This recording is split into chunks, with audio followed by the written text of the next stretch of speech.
Well, hi guys.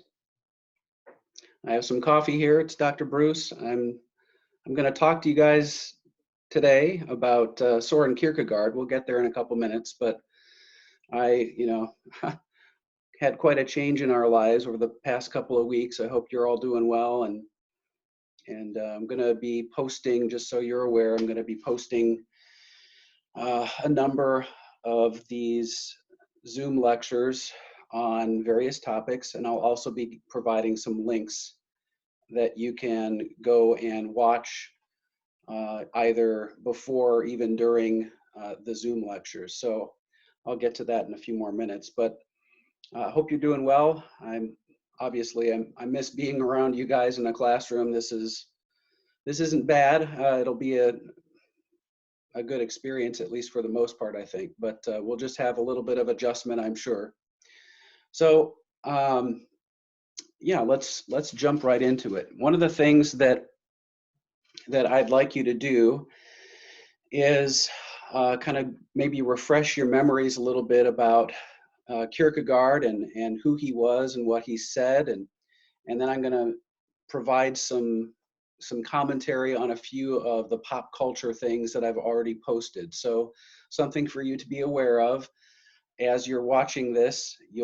You'll go to the Converge page, and you've just, in order to be able to do that, you'll have already done that. So go to the Converge page, and you'll see that there are some other links that I provided down below this particular Zoom lecture, and I'll be referencing those as I keep talking. This is a very weird experience. I'm here in my house, got my fireplace here, and I'm looking out at my kitchen across the way and drinking coffee, but it's just kind of a strange adjustment for me. So bear with me. I'm getting used to it a little bit. I hope you guys can too.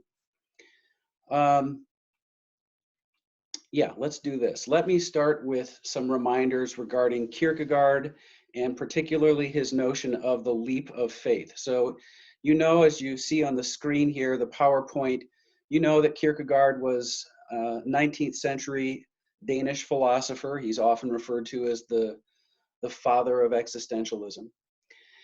And he was also a Christian, which is important for us. And one of the things that I wanted to make sure we came back to with Kierkegaard was this notion of his ethics and the Kierkegaardian approach to life and ethical living.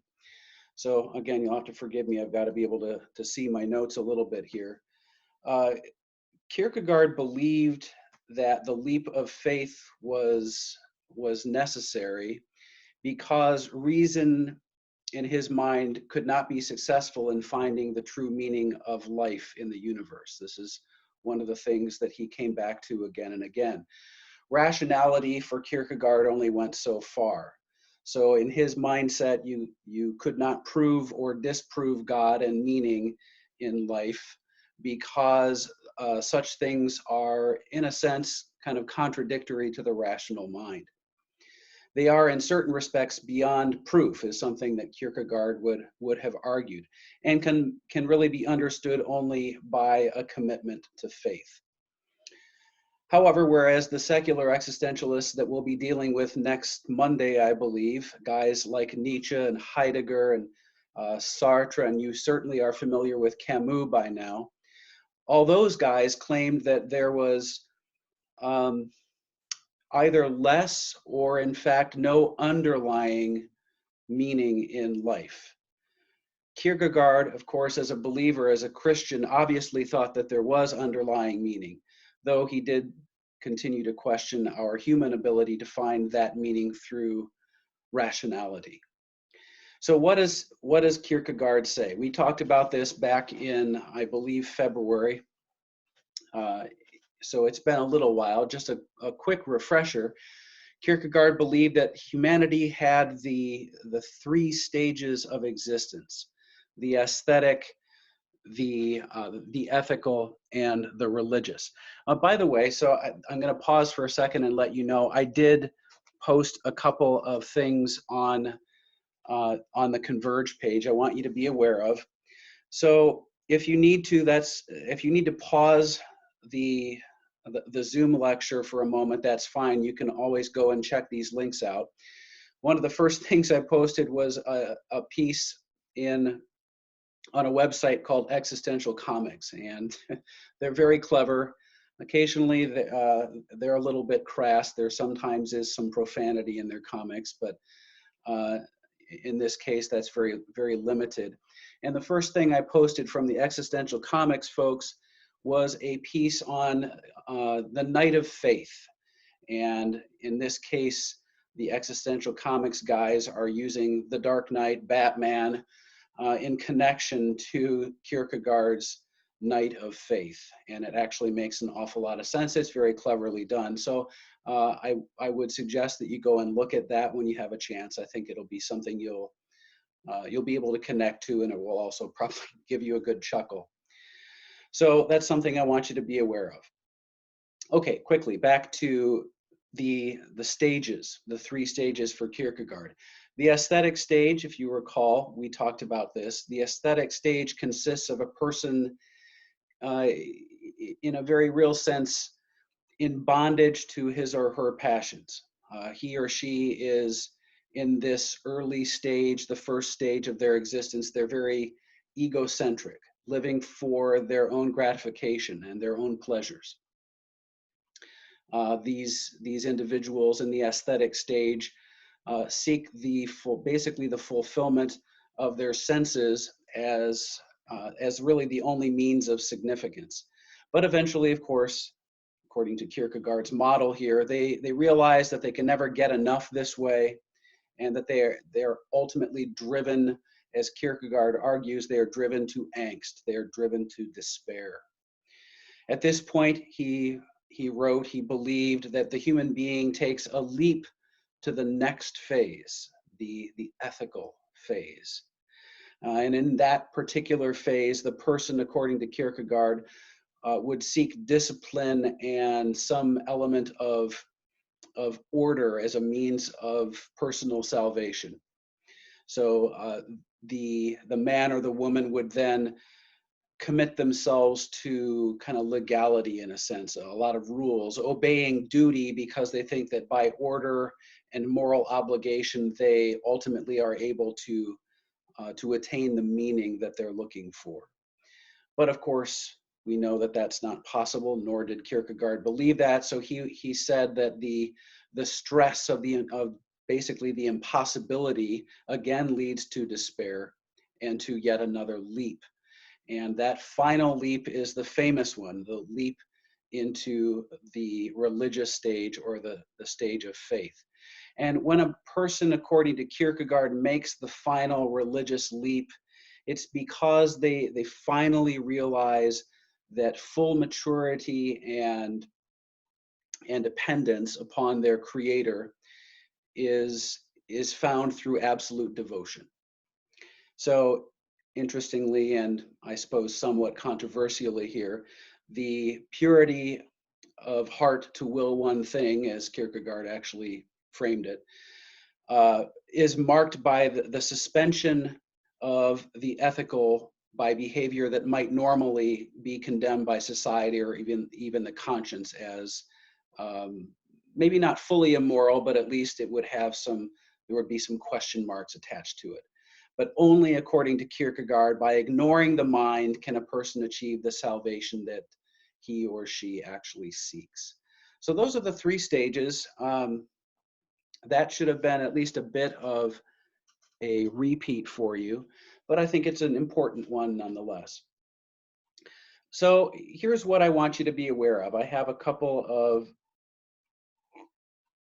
some, as you're well aware, some legal addictive stimulant here, helping to keep me sharp, helping to keep me focused. So at any point, if you want to, you can always pause the Zoom lecture, and then you can access the Converge page and find these links.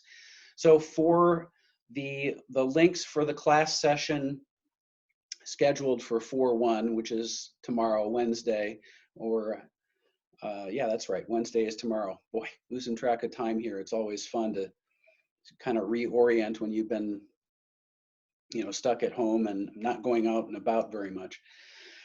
So a couple of things that I want to try to connect for you here.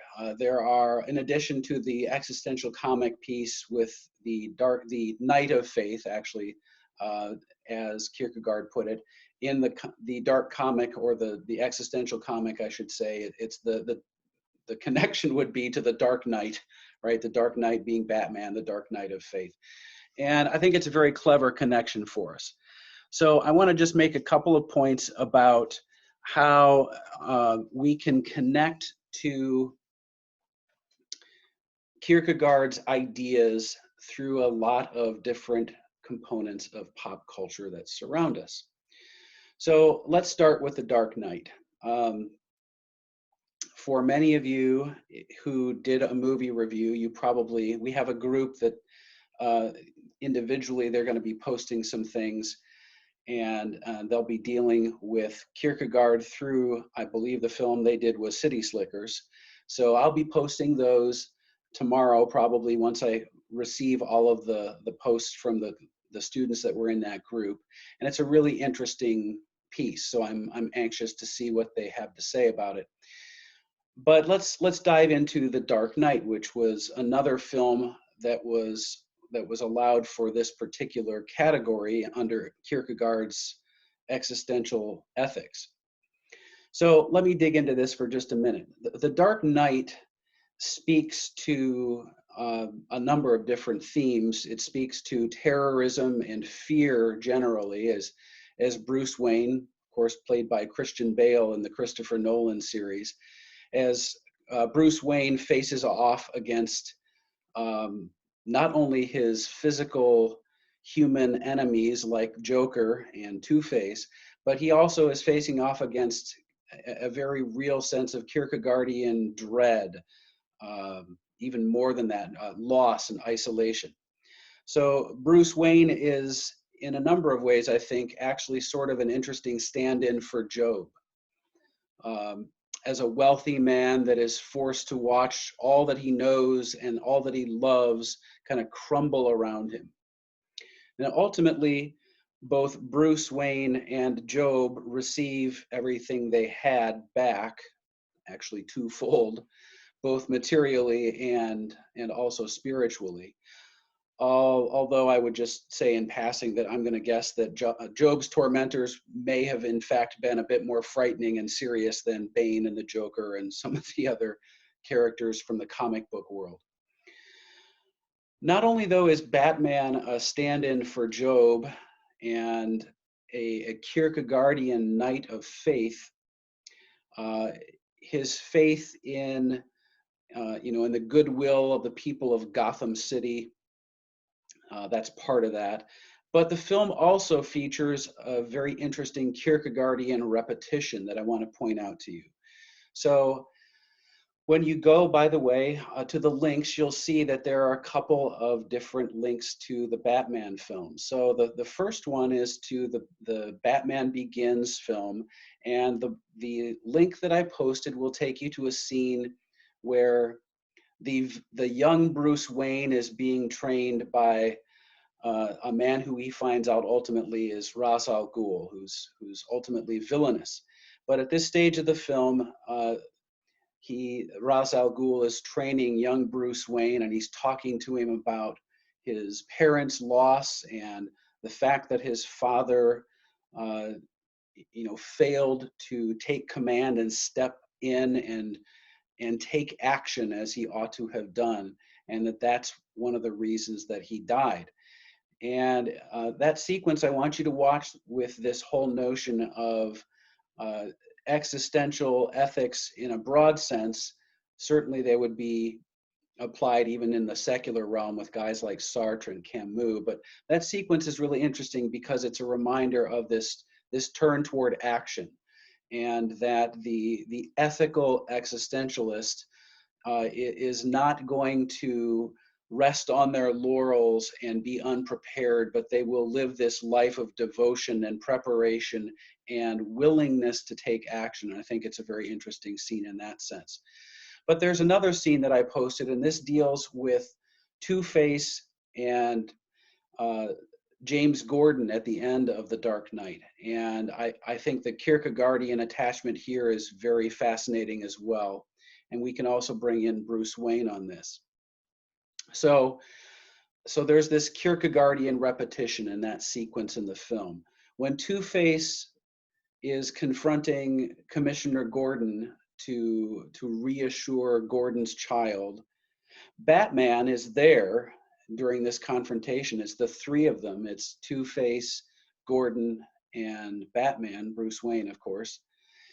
And Batman witnesses Two-Face telling Gordon to reassure his child.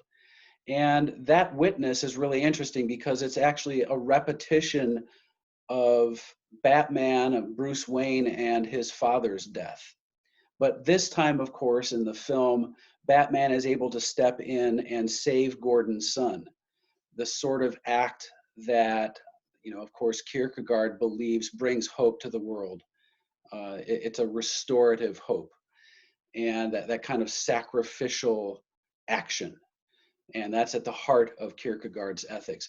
So I want you to be aware of that particular element in the Dark Knight film. In addition, I want you to be aware of another film that I think is helpful for us to consider as we try to think about the Kierkegaardian leap.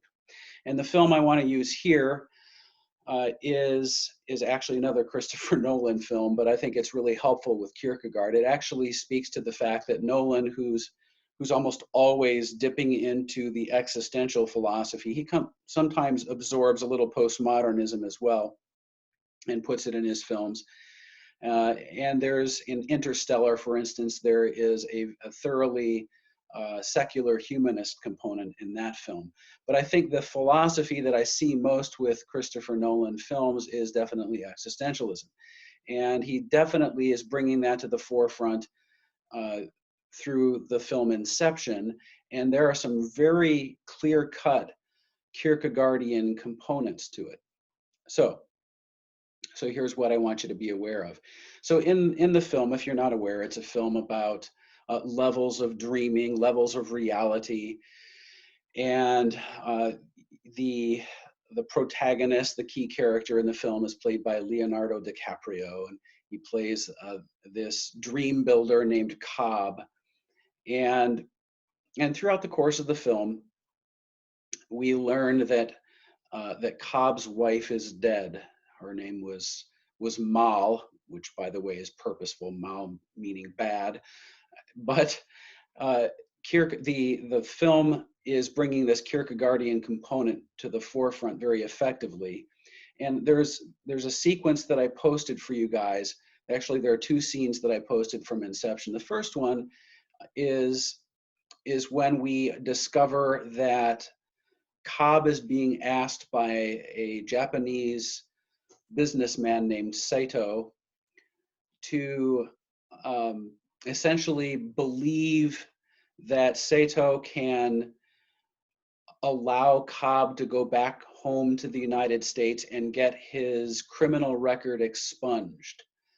And Cobb is very wary of this, does not believe that that's possible. And we don't really know what's entailed here, but the whole storyline is actually kicked off with a thoroughly Kierkegaardian approach as far as this leap. And in fact, Saito even borrows Kierkegaard's phrase and talks about the leap of faith. Cobb asks Mal, his wife. There's another sequence that I posted for you guys. So again, if you need to pause this Zoom lecture for a moment and then watch both of those clips, that's totally fine. It might give you the context for this a little bit better. In the second scene that I posted, Cobb asks Mal and Saito, well, actually, he's talking to Mal in the second sequence, but in the film, Cobb asks both of those characters to take a leap of faith, to believe that their world is not real, and to essentially to kill themselves so that they can wake up. But Cobb also has taken a leap of faith, as I just said, to believe that Sato can deliver on his promise to get Cobb's charges dismissed and to get that record expunged. And in the course of the story, we see this very interesting layered pattern come to the forefront quite a bit. When Mal asks Cobb to take a leap of faith out of his hotel room, by the way, he doesn't. And at this moment in the film, we don't think that he should, by the way. We don't think that that's a good idea. Although some of the critics here would ask, well, wait a minute, if they were dreaming, then, you know, what are we supposed to actually think? So obviously, we don't think that faith is always virtuous. It's one of the interesting things that Christopher Nolan is bringing to the forefront in that film. And he does it very effectively in this sense. He's able to make us question, all right, well, is the leap always an ethical and good thing? Is it always the right thing to do? So you know, when we see films like this, when we see you know, when we read comics like the one that I posted, when these elements of Kierkegaardian philosophy are brought to the forefront, they're not always assuming that Kierkegaard understood things completely and rightly. They're asking questions, and that's certainly how Christopher Nolan frames it. We're supposed to ask that question: is that leap actually always a good thing? It's not always something that you should have or that you should act on. Faith, in a sense, I suppose we would say that in Christopher Nolan's presentation, faith is kind of coming in degrees. So on the basis of faith, you might believe something that you have little or no good reason to believe. On the basis of faith, you might also believe something that you have very good reason to believe is false. So I'm inclined to think that most people would agree that this latter kind of faith, we might call it blind faith, is not virtuous. At least it's questionably virtuous. It certainly isn't rational to continue to believe something when you have a very good reason to think that it is false. And this is certainly something that Christopher Nolan and some other film directors have wrestled with. So they're picking up on the Kierkegaardian element. Okay, the last link that I posted for you guys. Oh, you know what? I wanted to mention one more thing about Inception. So let me seal it off this way. Let me make one last point here.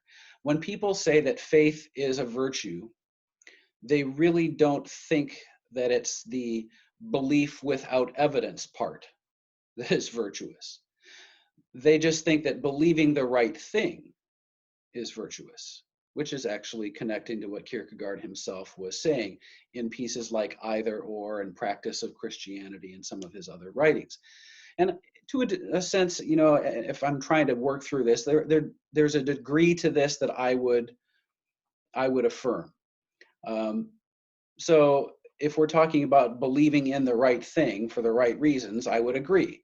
Of course, the trouble for all of us is figuring out what the right thing is. And for the Christian, that means not only dealing with the rational and the logical, which is something we have to consider, but also connecting to this life of faith, also connecting to the will of the Lord in our lives. What is God's will? Can we prayerfully identify God's will? How do we consistently ensure that we are in a place where we are aligning, that we are prayerfully considering, that we are trying to make sure that we're not just doing things for our own reasons, but we're trying to align ourselves with what God would have us do. I think that's the big challenge. So, should Cobb have believed that Sato could get his charges dismissed in the film, in the film Inception? Well, it probably wasn't rational. It might have been practical. The benefits at least seem to have been worth the risk. And maybe when people have something by faith, that is all they are concerned about. Or at least that's a good part of what they're concerned about.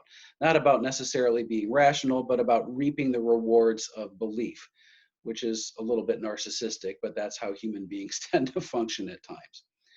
One must always be careful, I suppose, is kind of the final warning there. So let me say this. The last film that I posted, the last link I posted was to a film called Silence by the director Martin Scorsese. And I think it's a really important film, but it's a film that is pretty complex. And I want you to consider a couple of things about the film. So the piece that I posted, the segment that I posted, deals with the protagonist, the key character in that film, who's a Jesuit priest who's gone to Japan in the 17th century, excuse me, to determine, to understand the fate of his mentor, Father Ferreira, played by Liam Neeson in the film. And this protagonist character, played by Andrew Garfield, his character name is Rodriguez. At the end of the film, the sequence I posted shows you where he's been captured by the Japanese authorities, who have turned Father Ferreira, and Garfield's character, Rodriguez, finally, after great pressure and stress and anxiety and anguish, he finally apostatizes, which is publicly denouncing Christ, publicly refuting, denying his faith, stepping on what was called a kind of a wooden likeness of Christ called a fumie that the Japanese shogunate used to discredit priests and all believers in the region during that time period. And it's an agonizing scene to watch. But there's this Kierkegaardian element as well, as we're meant to, again, Scorsese is using this story, actually written originally as a book by a Japanese novelist named Shusaku Endo. And in this story, we're meant to kind of confront, as the Rodriguez character does, we're meant to ask ourselves, well, what does this leap look like? And remember, for Kierkegaard, the leap of faith, the leap to that final stage of right-minded belief, of religious devotion, could mean moving away from what is seemingly, or what is described as rational and what is described as obvious and true, and instead relying on kind of this more ethereal approach. And as you watch that particular clip, you'll notice that he gets to that moment, and at least we're meant to believe that Rodriguez believes he hears the voice of Christ telling him to step on the fumie, telling him to denounce. He essentially tells him, it's okay. It's okay for you to step on me. I am made for that in a sense. And so Rodriguez does do this. And it's not the last sequence of the film, but it is an agonizing one to watch. And it has that leap of faith, the idea that we're meant to question, as Scorsese frames it. Scorsese is forcing the viewer to contend in this way and say, well, if who's to say that ethical leap that Rodriguez takes here is not the right one, especially if he believes that he's hearing the voice of Christ tell him to do so, and that he's overriding his own background, his own behavior, and all the rest. Now, it's a problematic element because, of course, we do know that we are asked to live lives of surrender and devotion and courage, and so this scene is just a very divisive one, and I think Scorsese intended it to be that way. I'll probably talk about that film a little bit later in the semester, a little bit later this month, but that's kind of where I wanted to take you. So for right now, I wanted to walk you back through some of these Kierkegaardian elements. Again, I hope you're doing really well. I'm going to post this particular Zoom lecture to the Converge page this evening, and so you'll have access to it. And then I'm going to be posting another Zoom lecture later in the week dealing with Nietzsche. So be looking for that. All right, guys and gals, again, I really hope you're doing well. and know that obviously I miss being around you in a classroom environment. That's definitely what I prefer, but we'll make this work. We'll make it a good experience, and know that I'm praying for you. Miss you guys. Take care, all right?